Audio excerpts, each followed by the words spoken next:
ఏమైందిరా నాన్న బట్టలు సర్దుతున్నావు? ఎక్కడికైనా వెళ్తున్నావా? నా ఫ్రెండ్ మౌనిక ఓ ప్రాబ్లంలో ఉందమ్మా, నేను వెళ్ళాలి. మనకి ఈ గొడవలన్నీ ఎందుకురా? పోలీస్ కంప్లైంట్ ఇద్దాం, వాళ్ళే చూసుకుంటారు. వాళ్ళు వెళ్ళి చూసుకునే లోపు తనకేమన్నా అయితే నన్ను నేను క్షమించుకోలేనమ్మా. నా మాట వినరా నాన్న. తన ప్లేస్లో నా సొంత చెల్లె ఉంటే ఇలా మాట్లాడేదాను అమ్మ.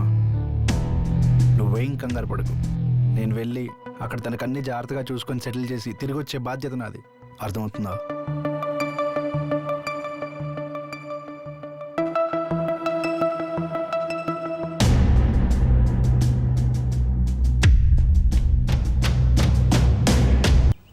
మీరు వాళ్ళని కొట్టాల్సింది కాదండి. ఇప్పుడు ఆ రుద్రగడ మిమ్మల్ని కూడా వదలడు.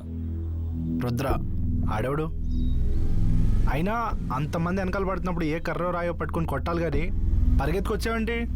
ఆయనంటే చుట్టుపక్కల 15 వాళ్ళకి ఇదండి.